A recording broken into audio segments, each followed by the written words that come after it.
Welcome everyone. My name is Bill Green. I'm the director of the MIT Energy Initiative. Thank you all for coming for our seminar today.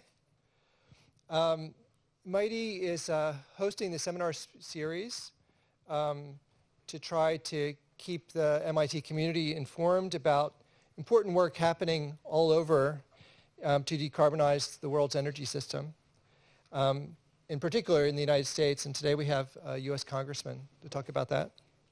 The key challenge for the energy transition is the urgency that the climate is changing before our eyes, and we really need to move. But of course, there's still many technical aspects that we haven't figured out exactly what to do yet. And in other cases, we know what to do, but it costs a lot of money or it requires a lot of changes. And so we have to figure out how to move faster. And so one way that MIT can help with this is by convening thought leaders and discussions about all the many, many issues involved in the energy transition. And hopefully those discussions will lead to consensus on how we should move forward and maybe spark ideas that will lead to new innovations here at MIT. And very important part of this, MIT, we mostly are engineers and scientists, economists, business people, and we work on trying to solve the problems we can in front of us. But in the end, the climate challenge is a problem of collective action, that if everyone just follows their own individual interests in the short term, we're never going to solve the problem. We only can solve it when we work together. And of course, the government has a key role in helping to pull us together. And so today, we'll hear Congressman Sean Casten talk about that. For the introduction, I'd like to bring forward Professor Chris Knittel. Chris is the director of the MIT Climate Policy Project. Is that Climate Policy Center? Climate Policy Center. He's also the director of the Center for Energy and Environmental Policy Research. He's also associate dean of the Sloan School for Climate and Energy. Did I get that right? Something like that. Something like that. As you'll see, he's quite a good speaker and was named Professor of the Year by the Undergraduate and Economics Association at the end of last year. And so he will give an introduction for our main speaker today. Thanks, Bill. Yeah, I won that award. Two of my colleagues won the Nobel Prize this if somebody wants to trade, let me know. So you're a big deal when you get two people to introduce you. I just wanted to briefly introduce Representative Sean Casten from the Great Sixth District of Illinois. Greatest. In many ways, when I was looking at his bio, he looks a lot like one of my colleagues from the Martin Trust Center for Entrepreneurship than a sitting congressman. So he's actually a graduate-trained biochemical engineer. Out of grad school, it looks like he was an energy consultant and then a CEO of a company that took waste heat and recycled that into usable heat. And maybe we'll learn a little bit about that technology. Then he started his own company to do something very similar. And then apparently he got bored with industry and thought he'd run for Congress. So he ran for Congress in 2018, flipped the seat from a Republican to a Democrat. And in many ways, climate and energy is his focus. I encourage you to look up the bills that he's co-sponsored and the bills that have passed into acts. But he has many. He has one sitting now, which is near and dear to many of our hearts, that would build more transmission and to free up some of the permitting and siting challenges we have with transmission that would have big impacts on greenhouse gas emissions and on costs and on efficiency. So I'm looking forward to hearing what he has to say. I think the plan afterwards is we'll both sit down.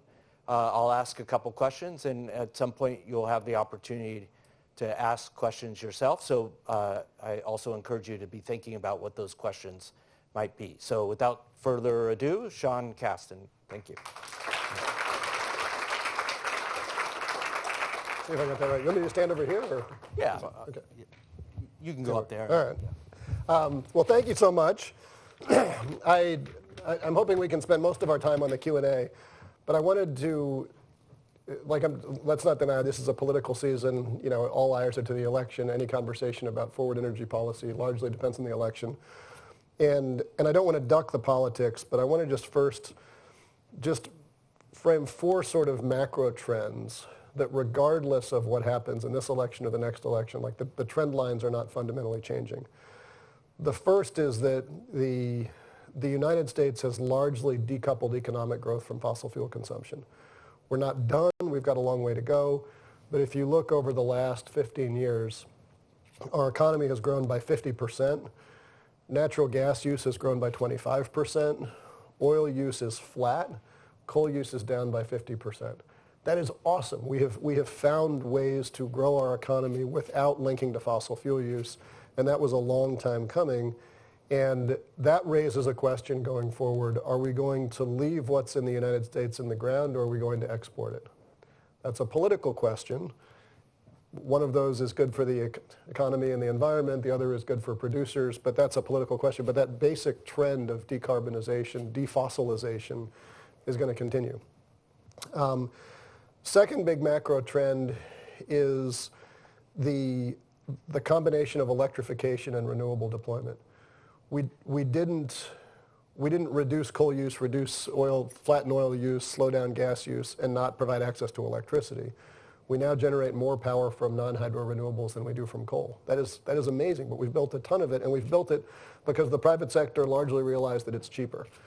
We're also electrifying huge parts of the country, and we're electrifying in places that don't have wires. In the case of my house, my garage, where my electric vehicle is now plugged in, factories that are electrifying, this is a larger trend. That's also good news because it's much easier to decarbonize the electric sector than other sectors. But building generation in places where generation has historically not been, it's just there because it's windy or sunny or a lot of geothermal activity. Building loads in places where loads have not historically been means we have to either build wires way faster than we've built wires before, or just decide that we love blackouts. Again, that's a political question. I have a bias, but it's a political question. Third big trend, and we are reinvesting in manufacturing in the United States. And that's this is an inversion of a 30-year trend. We used to run about $70 billion a year of investments in manufacturing. I think we did $150 billion last year. And a part of that has been because of, let's say, more protectionist sentiments in the United States. But a part of it has been because we basically ran about as far as we could go by getting cheap stuff by outsourcing. You know, you can shut down the plant in El Paso that pays $9 an hour and move it to Ciudad Juarez where they pay 90 cents an hour, and you can lower your costs, but you only really get to do that once. And we kind of ran that gamut out, and a lot of the hollowing out of the middle class resulted from that, and there's been a very bipartisan consensus to saying, let's bring that manufacturing back. We haven't done that with some grand long-term intentional plan. And so now we're having to have this conversation around, would you rather have a factory in your town that employs people and provides a middle-class income, or would you rather have cheap stuff? And I'm not laying that at the blame of some of the inflation, but that's a real challenge. There's huge conversations right now going on in the solar industry of, should we look out for the interests of solar developers who want to have the lowest cost plant so that they can sell power to Americans at the lowest possible price? Or should we prioritize the interests of U.S. solar panel manufacturers who would like to sell at a higher price and bypass Chinese supply chains? If that question sounds like you can argue both sides of it, you get why that's a challenge. But that trend of bringing more manufacturing in the United States in the wake of COVID, making more robust supply chains, I don't think that's going away regardless of who wins. And then the last big macro trend is that we are increasingly awash in cheap energy. It may not feel that way in the bills, but almost everything in your utility bills, but virtually everything we're building has no marginal operating cost. If you put a solar panel on your roof, you may or may not have the spare cash lying around to invest in the solar panel on your roof, but once you put it on your roof, you don't pay for electricity anymore. If you have the cash to put an electric vehicle in your driveway, you don't pay for gasoline anymore. If you have the cash to insulate your home, put a heat pump in, you don't pay for natural gas anymore. Whether you get an acceptable return on that investment is one set of questions, but we're building all of this cheap energy. And that raises a separate question, which starts to get into the politics of this, is it the goal of U.S. energy policy to maximize the benefit to U.S. consumers or to maximize the benefit to U.S. producers? And that may sound like there's a really obvious answer to that question, but it is hugely contentious and it is hugely political. And this now gets into where I'd want to just flag, without being overly political, just to understand how politics factors into all this. In April of 2020, the price of gasoline collapsed. I'm sure you all remember how sad you were that gasoline was so cheap, and how your heart was breaking about what should we do for our poor oil refiners. Senator Cassidy from Louisiana introduced a bill to the Senate that said that the United States should threaten to withhold military aid from Saudi Arabia unless they curtail oil production to raise the prices of gasoline and oil to protect oil producers in his home state of Louisiana. Donald Trump responded to that by calling the Saudis, threatening to withhold military aid. The Saudis responded.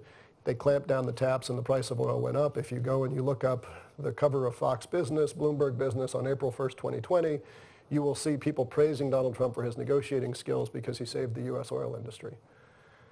Fast forward 2 years when the price of oil was really high, myself, Susan Wild, and Tom Malinowski, because we're cheeky, introduced the exact same bill, but swapped one word and said the U.S. should withhold military aid to Saudi Arabia unless they ramp up production so that we lower the cost of oil to American consumers. Senator Cassidy said, clearly we don't understand how energy prices work. At that point, we had a Democrat in the White House, and it was not deemed appropriate to threaten to withdraw military aid from the Saudis, and so we didn't do anything.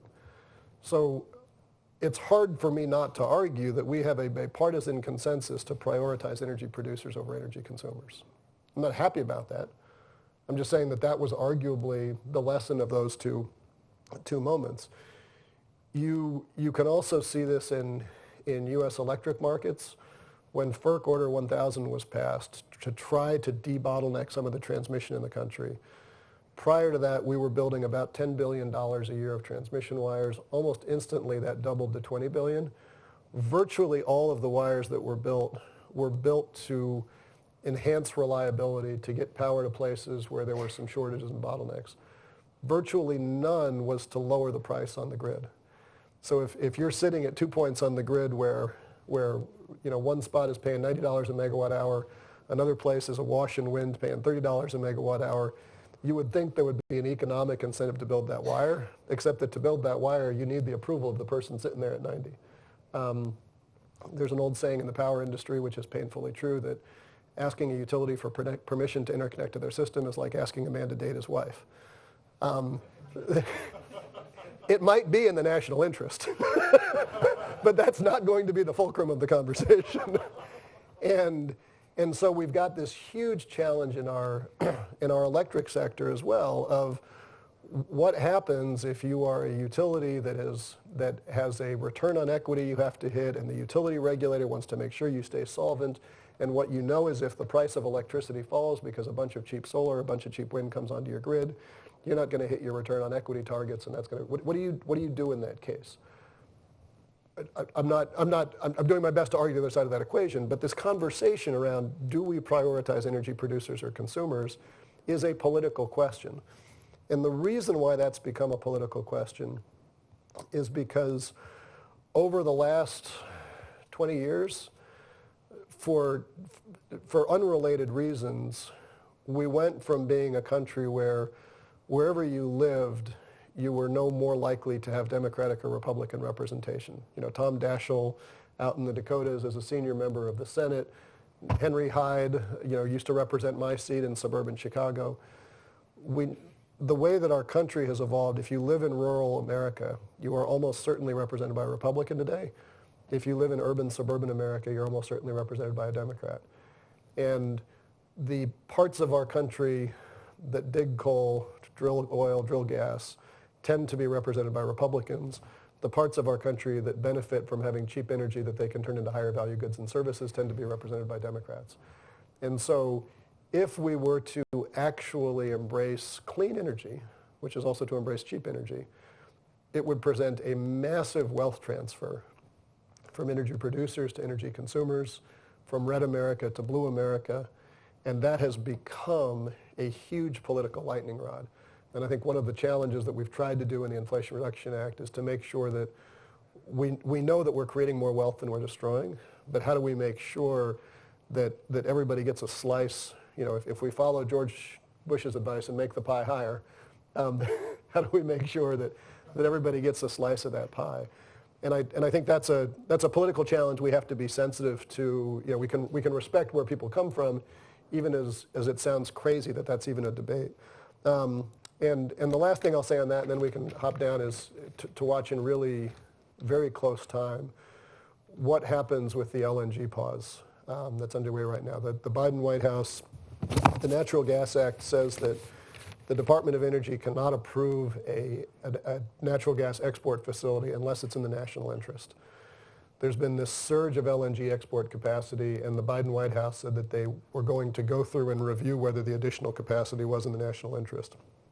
Those plants that are held up by that pause represent enough CO2 to essentially basically match and exceed the current total CO2 emissions of Europe. It is a huge carbon bomb that's sitting there. Every time there's been an outage at an export facility in the United States, the Freeport facility in Texas is the one that's happened now twice, once for maintenance, once unplanned, the price of gas in the United States has fallen. Unsurprisingly, more domestic supply equals lower price. Why would you want to build something that's a climate disaster and raises the price of energy in the United States? Well, are we doing an energy policy that's prioritizing the interests of consumers or prioritizing producers? The White House has paused that until after the election. At some point in the lame duck, they will make a decision on that. I have no inside information about how that goes, but it's a really, really big deal, and I don't know where they'll sit on it, but just understand those to be political questions, not fundamental policy questions, to understand how it's going through, and to the extent that you choose to be engaged on that, understand where the equities lie. So I hope that's helpful. I've tried to be very big picture at the start, and I'm sure we'll get nerdy and wonky, but look forward to the Q&A.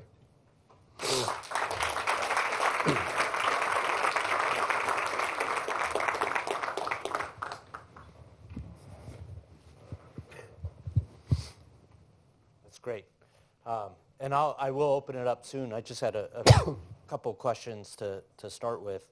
You hit on some pretty big points. I guess I'd love to hear your perspective on the first one, which is that we've largely decoupled our growth from energy.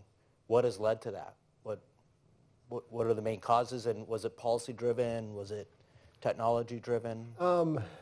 So I think the biggest thing we did was a commitment to competitive markets, which I don't think we could do in the current political environment.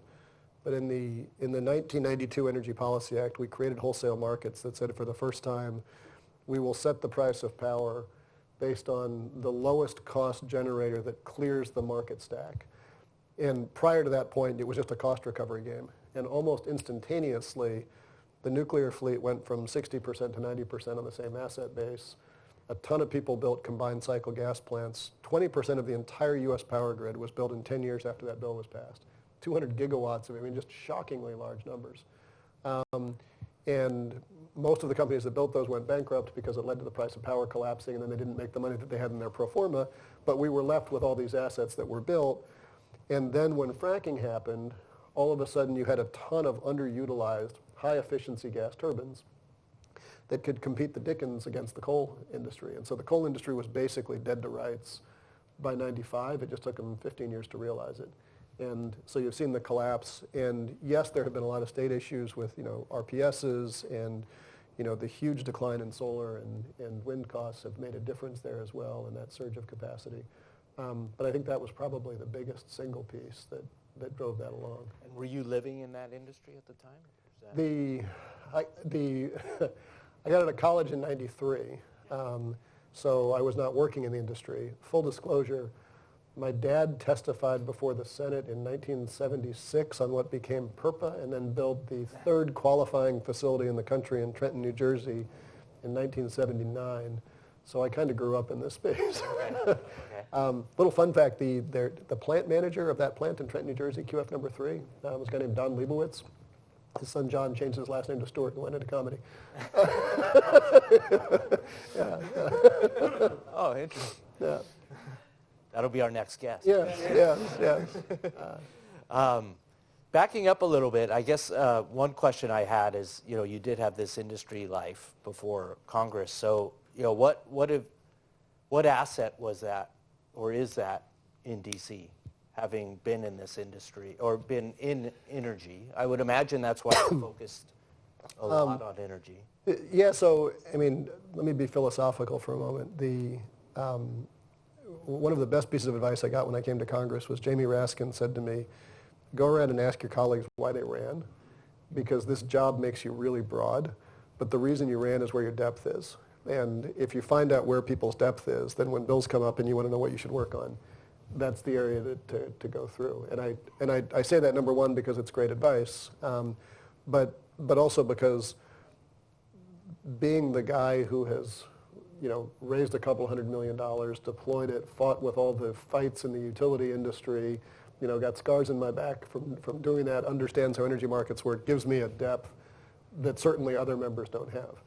Every member has depth that I don't have as well, and I think, Congress at its best is, has a group of members who represent the diversity of industries and experiences in America to go bring that, and, you try to be the person who can bring that vertical, if you will. Yeah, and diving a little bit deeper into that vertical. So one of the things that we often think about is what is the right role of the federal government through FERC, and what is the right role of the RTOs, the independent system operators of large wholesale markets, and what is the right role for states, which have their PUCs, and where do you fall in on that? If I had a clean sheet of paper, I wouldn't design anything like the balkanized system we have, right? So like the right role, clearly what we're doing is not right.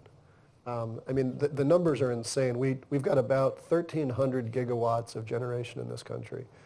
There are currently 2,000 gigawatts in the queue waiting to interconnect. Of that 2,000 in the queue, there's 1 gigawatt of coal, 85 gigawatts of natural gas, and all of the rest is storage and renewables. It is insane that those can't come online, and a big part of the problem is the RTOs and the ISOs that have horrible governance structures and are captured by their membership, essentially. And I think we could do a much better job of essentially holding them to account. Like, yes, you have to have reliability, but you also should be helping your states meet their decarbonization targets. You should be shortening the interconnection queue, not extending it. You should be decongesting those nodes in your system that cause prices to fall. And I think they've done a terrible job of doing that. FERC is arguably the only place that can fix that. But even at FERC, they can't reach into the states, right? And a lot of these issues are state level, ultimately state jurisdictional issues. As we were joking over lunch, tell me where your opinions are on states' rights, and I will find another place where you contradict yourself. Right? Depends on where you sit, but we need to do a much better job on putting the consumer first. And for those who aren't as deep as Representative Casten, in some places you could build a solar farm or a wind farm, and it won't be 5 to 7 years before you could turn it on to interconnect into the system.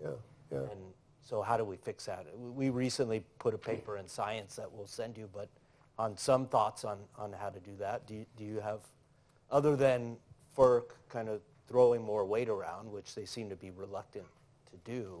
What is the, is it a bill? Is it? So, I mean, my general theory of the case and the theory that informed Mike Levin and I have this bill that CETA, the Clean Electricity Transmission Act, I think that's what it stands for, that fixes this. And our thesis of the case, which I think differs from some of the other bills out there, is that if you fix the profit incentives, the permitting problem is easy. If you don't fix the profit incentives, the permitting problem is a mandate where you're compelling people to do something that are against their economic interest. And so right now in the current rule structure, I mean, personal story, I used to run a utility in upstate New York. I never... When did that happen? It was a subsidiary of ours at RED. Okay. I never made as much money in that company or me personally in my bonus as when the polar vortex hit and spiked the price of power on that system, and all of a sudden we could make a lot of money selling power. It would not have been in my personal self-interest to decongest that node, right? And so, like, I'm not, I mean, trust me, like, I'm God's gift to the American people. I'm not at all selfish. I'm also really glad I got that bonus that year. Right? How do we, I think as regulators, how do we change the incentives so that if I can lower the cost to my consumers, that's not a zero-sum conversation, right? And one of the things that we did when we ran that entity was we got New York State to regulate us as a for-profit cooperative so that we got once we hit a target return on capital, we had to share 50 cents of every dollar with our customers. And so instead of the current utility model where you get a guaranteed recovery on your capital and everything else is a pass-through, but they're pass-throughs at certain rates and you can find ways to game that system. We had to look back at the end of the year and say, we exceeded our target return and we're going to exceed it by 50% beyond that and you keep the other 50 cents. And it just created a much better alignment. We did that because it was the only way that we knew to have an incentive to invest in efficiency and conservation. I think you could imagine all sorts of structures like that at the state, local, RTO, national level. Performance-based rate making, I think, is the broad umbrella for that idea, but there's a lot of different flavors of that could go get it done. And it just makes the permitting problem easier, right? Because now you both have an economic incentive to build this stuff. Instead of saying, well, I'm going to, fund a AstroTurf grassroots operation to convince you that wind turbines cause cancer so that you file a NEPA ruling and prevent people from bringing this wire on, right? We've all seen that game played out. Yeah. And is that a bipartisan issue in D.C.? Fixing? It is bipartisan to oppose competitive markets. I mean it. Like, nobody comes to Washington and says, my industry needs to be more competitive. And I think our best regulation has made industry more competitive, but it's always hard to do it. There's a great line, Justice Brandeis, who is, basically made the Sherman Antitrust Act what it is. The act was passed by Congress, but then Brandeis had these various rulings, and he's got this great line in one of his rulings that he said when you reach points of great wealth inequality, as we are right now, but he was writing this back in the 20s. He said you basically have three choices. You can either have government take over the capital, which is to embrace communism. You can have capital take over the government, which is to embrace fascism, or you can embrace competition and market discipline. And we as a country have succeeded when we've embraced door three. We have forces on both sides of our political divide pushing for doors one and doors two right now. And it's really hard to find. I mean, again, nobody comes in. Google does not come in and say, we really control too much of the search space and we're able to price uncompetitively, right? That's not a conversation that ever happens. Well, I think you're seeing that on the issue of tariffs, right? Tariffs, lowering international trade seems to be potentially a bipartisan issue. We certainly are at a protectionist moment. Yeah. And that pendulum swings back and forth, but I think that's a separate issue than the support for competitive markets. Right. That's always been, I think, a lonely space. Yeah. One more question, then I'll open it up. You mentioned that we run this huge risk of basically sending money from red areas to blue areas, and you also mentioned the Inflation Reduction Act. was one of the first piece of legislation I saw that kind of admitted that and embraced it and tried to fix it. How do you think that's going? And will that provide, actual further support for the inflation reduction? So I want to just brag a little bit on myself here. I was on the climate committee for 4 years, and we created the set of 700 policy recommendations about what to do. 300 of those became law in the Inflation Reduction Act. And one of the handful of things that I really insisted on in our climate report was that we have to expand the definition of environmental justice communities to include those communities that have historically been hurt by pollution, but also those communities that are going to be left behind in the transition. And I'm particularly proud of that, because when you look at where the investments in the IRA are going right now, they are going to a lot of these communities. And so as we think about whatever happens in a future political cycle, it really matters that there's a battery manufacturing facility in Marjorie Taylor Greene's district, right? Because she now has constituents pushing for that. One of my theories of Washington is that losers will always cry louder than winners cheer. And because if you have something to lose, you know the stakes of keeping that policy in place. If you have something to gain, you're probably not even paying that much attention to the policy debate. And so by creating a whole lot of communities around the country that see clean energy as an employer, as a provider of jobs, as the thing that kept the Walmart open, not as just the thing that's stealing jobs from our community, it matters to build the political will, but it also matters because, at the end of the day, we're all Americans, right? I could think of every great political speech. We are not red America, we're not blue America, we're all Americans. If you want to go back behind that, Thomas Paine, said that our lesser distinction bears at the place our great title is as Americans, right? We've got to make sure that we're lifting everybody up, and we're not doing it right. Yeah, and just to plug some MIT work, when Brian Deese is now a climate fellow here, and when he came here, he created the Clean Investment Monitor. It's a very slick website. You can go to the website. He did that joint with CEPR, the center that I direct, and it's showing with actual data that a majority of the money is going into red districts. And, now we have this thing called the battery belt. Yeah. Now, I will say one of the things that is a bit of a challenge for a lot of us is if it's going to red districts because we prioritize going to communities that are going to be left behind, that's a positive. If it's going to red districts because those are districts that have lower environmental permitting standards, lower labor standards, because they're also going to a lot of right-to-work states, and I think there is a challenge of, we don't want to leave people behind, but we also don't want to have a race to the bottom on local zoning standards.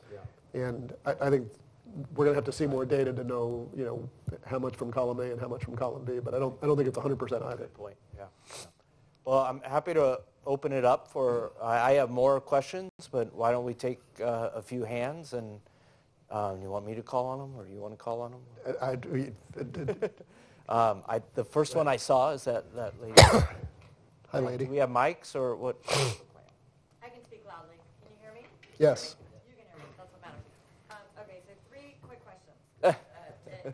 That's more than I asked. Come on.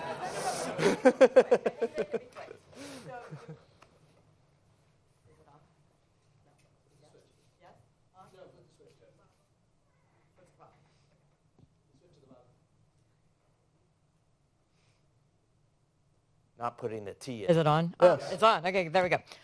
You mentioned Brian Deese, your take on the Clean Energy Marshall Plan proposal, number 1. Number 2, is great power competition with China and the domestic content provisions in the IRA helpful or hurtful?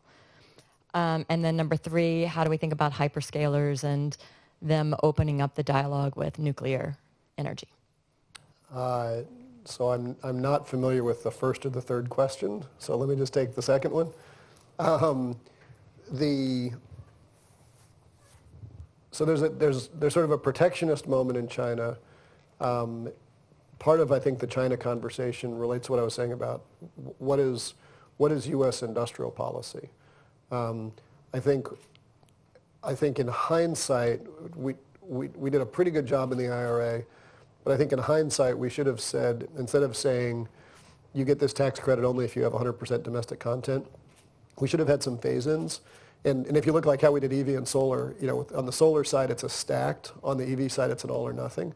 And I think we should have had something that acknowledged that we were speaking earlier.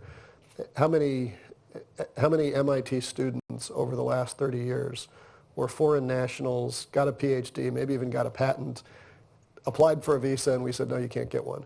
And so they went back to their home countries, they learned how to scale up over there, and now we're saying, well, we want this content to be here, but we don't actually have the skill sets to scale up here. And I think, in hindsight, we should have said, we'll give you a 5-year subsidy, incentive, but we got some clawbacks, and you're going to have to build a factory here in that window. Like, you could have imagined ways, I think, to recognize that hollowing out of manufacturing in the U.S. can't come back immediately. So that's an issue. There is, I think there are larger and very thorny conversations about the U.S. and the PRC as far as industrial espionage and control of supply chains. Those are very real. There are issues about the long-term strength of the Chinese economy that I think are vastly overstated. I would much rather be running the U.S. economy than the Chinese economy right now, given some of the trajectories of where things are going. And I think we've gotten very comfortable with demonizing the threat of the Chinese economy, but their forward trajectory is not very positive right now. Would you say the same thing about a lot of the fear among my colleagues that work in transportation is China's potential dominance of EVs and minerals? Are those things we should guard against? We should, the Milton Friedmans of the world would say embrace it, right? Let them sell us cheap EVs. Where do you? Look, if I'm just a purely economic purist, I want us to do the stuff where we have the maximum value add, right? I'm much more interested in us doing the high value add manufacturing than running the mine. And the mine is those mines and the processing facilities are probably going to be near where the geological deposits are, right? So personally, I worry less about that. I'm not saying that those supply chain issues don't matter, but I think there is a certain, shall we say, cynicism in supporters of the fossil fuel industry saying I'm really concerned about getting resources from politically dangerous parts of the world. and all else equal, I'd rather be getting the materials to build something that operates in the U.S. for 20 years than the stuff that we need every hour of every day pulling out, right? I guess that's my economic theory of the case. Yep. Well, there's actual support for that. I do think that there's it's easier for us than some of our allies, and I think there's a lot of challenges as far as how do we manage inbound and outbound investment. The German economy is hugely tethered to the Chinese economy. They make the machine tools that go and manufacture over there. And so I was in Frankfurt last week. All the buses in Frankfurt are BYD electric buses. To talk to the Germans about, well, would you put tariffs on BYD buses? They're like, no, because then we'll get tariffs going the backside on exports from Germany. And so there's a tension in Europe where I think we are struggling about saying, well, what if we export to Germany and then that content goes through, vice versa? How do we, and this is not to say we need to decouple from China, but where you have concerns and controls, I think some of the relationships with our allies are challenging at the moment. I think the first hand I saw, Tom, sorry to make you walk all the way back there, is in the back row there.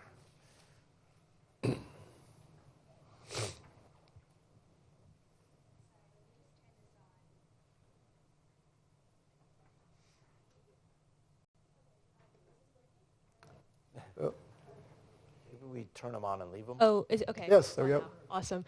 So first off, thank you so much, Representative Casten, for being here. It's just really cool to hear someone in the energy space speak. I also have multiple questions, just two this time though. So I guess the first question is, you talked about how energy and clean energy isn't a competitive market, but if you were to vastly oversimplify it and say, for whatever reasons, economic, scientific, policy, whatever, you're going to be bullish on kind of one aspect of clean energy and short one aspect, what are you being bullish on, what are you shorting? And then the Second question is, I guess, sort of related.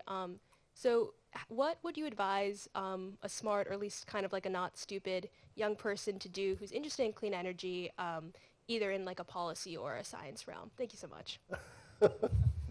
Speaking to a room of not stupid people. And we all jump over low bars. So to your second question, you have to remind me of your first one because I've forgotten, but I remember the second one. My general advice is, like, you're going to get out of here and you're an MIT student, which means that you are crazy smart and you're going to have a ton of opportunities and you are really good at learning. You also don't know that much yet. And, and once you get out into the world from here, smart people are a dime a dozen. So find yourself, whether it's in a policy or a business environment or whatever is interesting, just find yourself in a room where you feel like the dumbest person in the room is the single best thing that you can happen. I'm not going to say I made all the best life choices, but all the choices that I think I got right were the ones where every day I got into work and was sitting there saying, these people are so much smarter than I am, and I'm learning from them, and they're actually paying me to learn, which is insane, right? And and then as doors open from that, just be brave enough to walk through them, because whatever you're doing, in any sector, being the person who was smart and then was like consistently learning is just going to open opportunities to you 10, 20 years from now that you can't predict. But you don't have to do it all in your first job. On your first question, I feel like this is where I should put the disclaimer. I am not an investment professional. I'm not giving investment advice.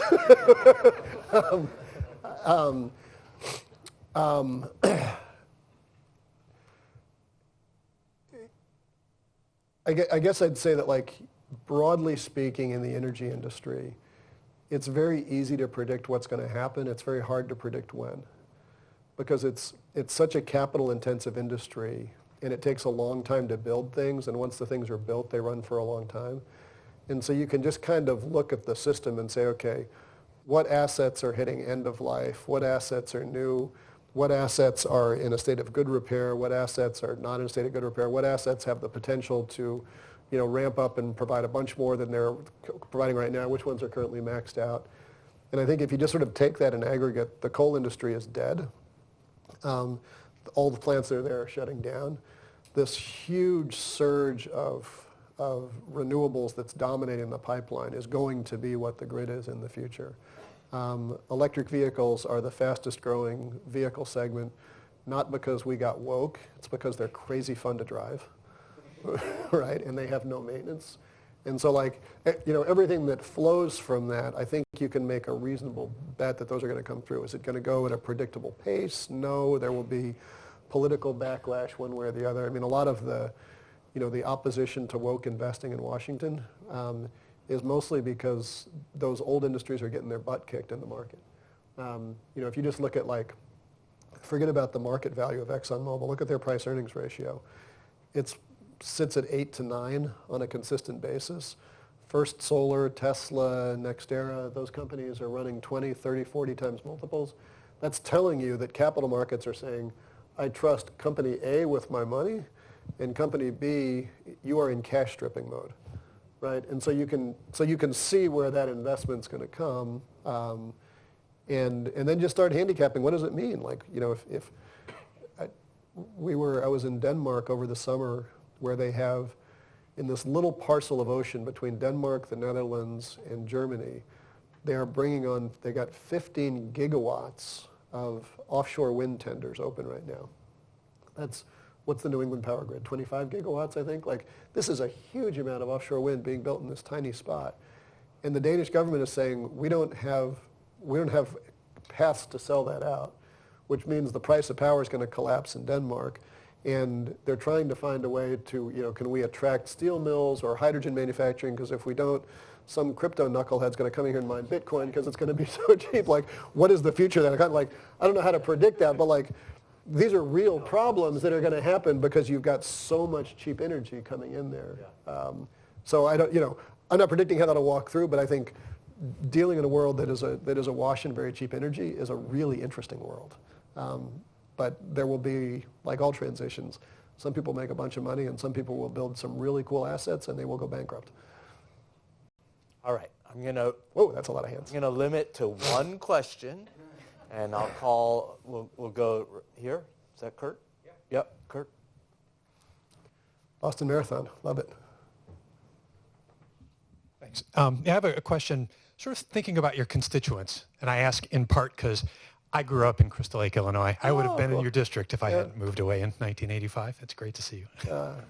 I no longer have Crystal Lake. I used to before redistricting, but with redistricting moved a little bit south, but it's a lovely community. Anyway, this space is moving so fast. There's so much information for people to keep up with.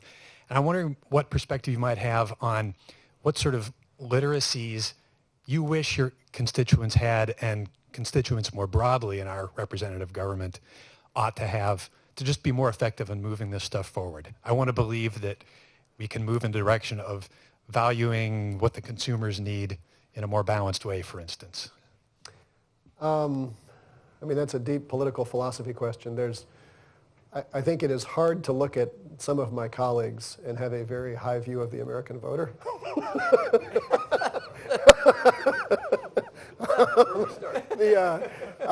My own constituents are exceptional.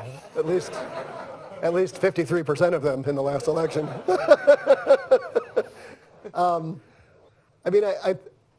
think my philosophical answer is I think that's a give and take kind of conversation. My own view of politics is that you have this amazing job where you have access to every professional you want, right? Last week I'm meeting with Christine Lagarde. Before that I'm with Gary Gensler. You can get any information you want on any subject, and I think there's a certain obligation to go out and communicate with your constituents, help them understand, and and in so doing that, trust their judgment, right? If you agree with what I'm saying and you like the way I make decisions on that, and you vote for me, then I'm now empowered to continue doing that. If I haven't communicated, I can't complain if you don't vote for me, right? And if you don't vote for me and I've told you what's really valuable and important to me, then I'm probably not the right representative, right?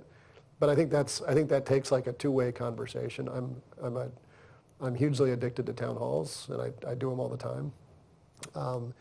It has frankly been very challenging since the war in Gaza because they've been disrupted so often. And it makes me sad because now you've got this two-way conversation that doesn't happen, right? Like regardless of where your views are.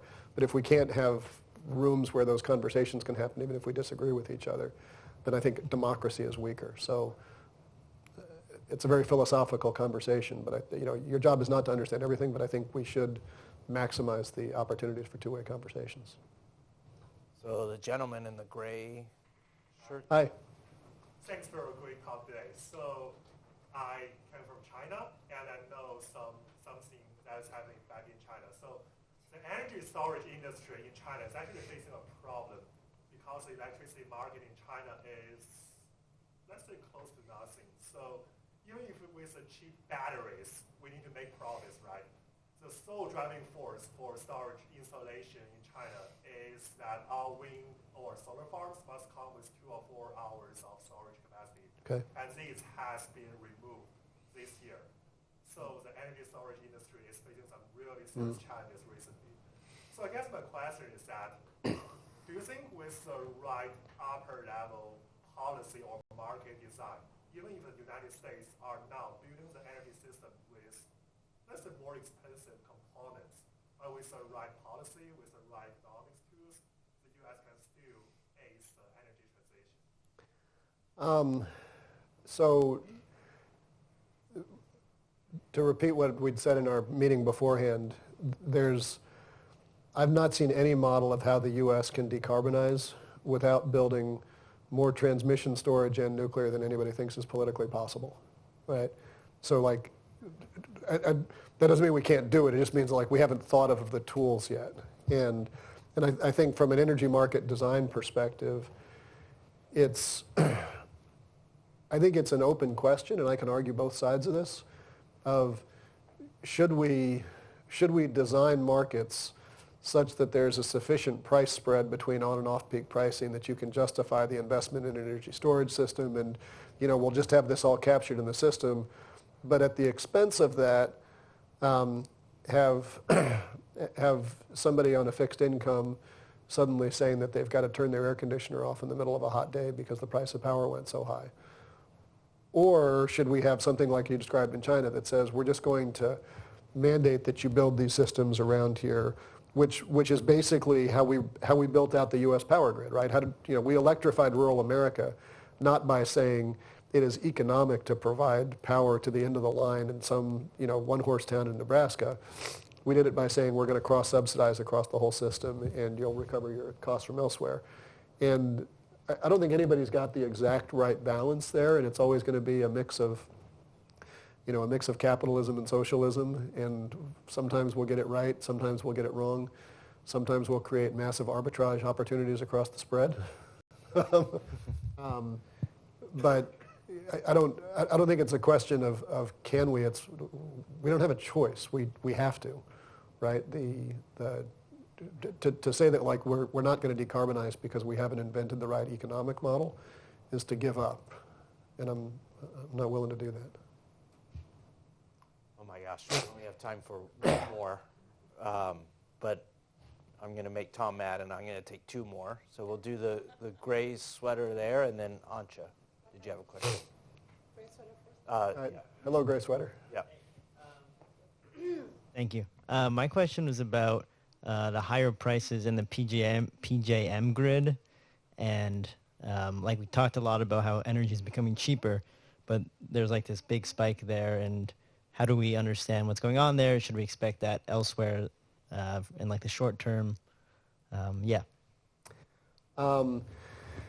So when I say that energy is becoming cheaper, I say that from the perspective of a former energy developer who I don't know how to get a plant financed unless you can say that this plant will deliver power at a lower cost than where the system is and will make a spread on where that market is. And every renewable generation technology delivers a return on investment on that thesis. Whether or not that leads to lower prices to consumers is a question about the regulatory structure. Are you going to give people guaranteed recovery on their capital, right? Because if you were to shift from a totally amortized coal-intensive grid to a 100% solar and storage grid, you would go from a grid with high marginal operating costs to a grid with zero marginal operating costs, but all of a sudden you'd have to amortize the capital. And if you let people amortize that capital, you'd raise the price. If you didn't let them amortize the capital, they'd never make the investment. Every market is sort of grappling with that in slightly different ways.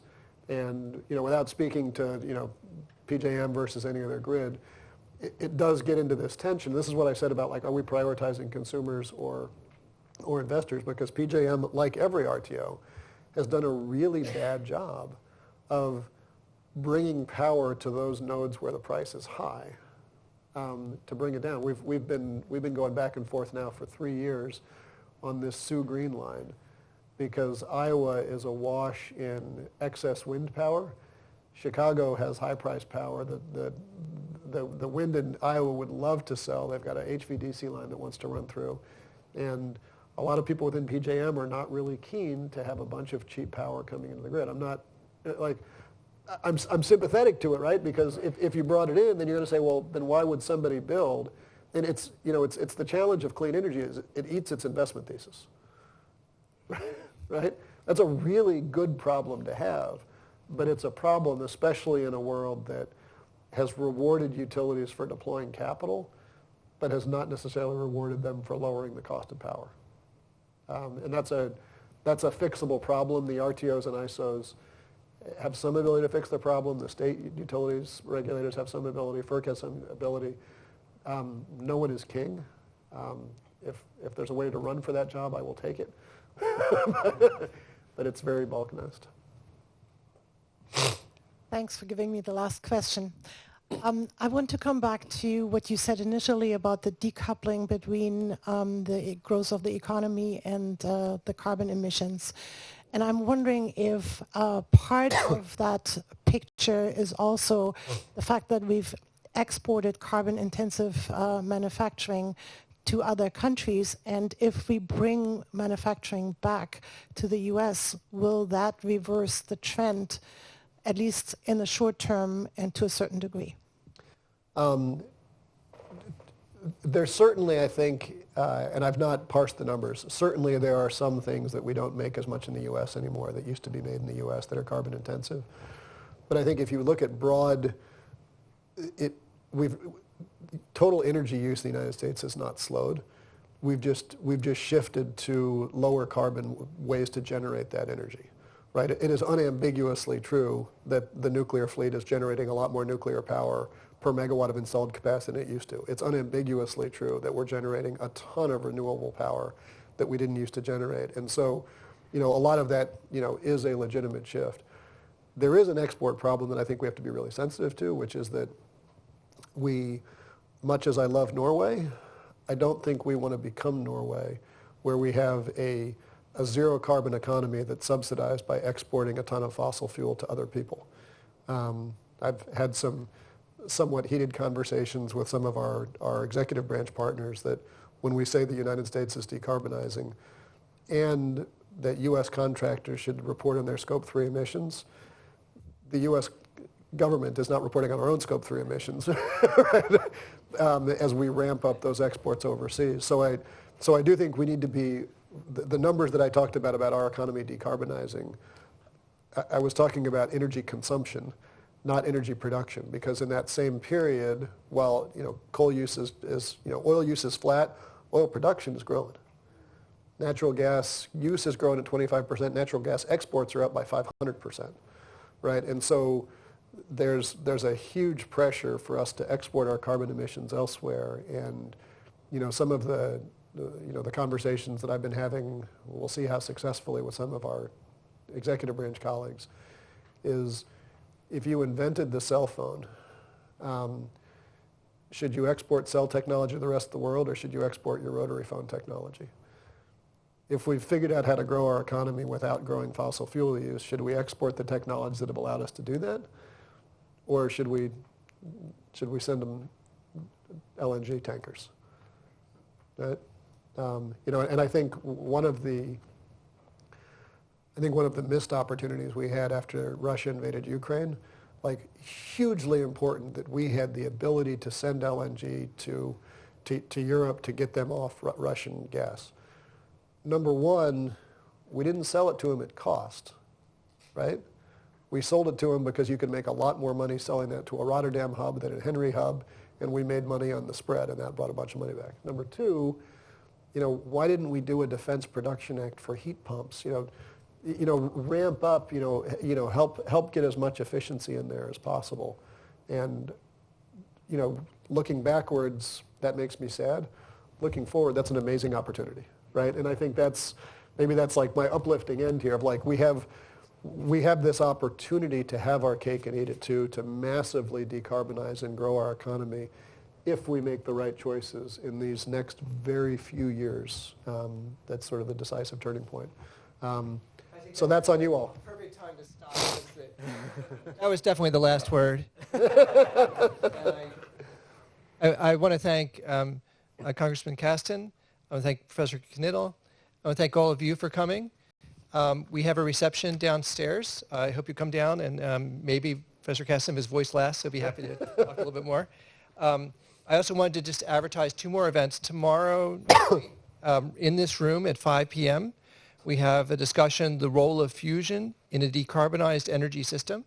So I hope to see you there.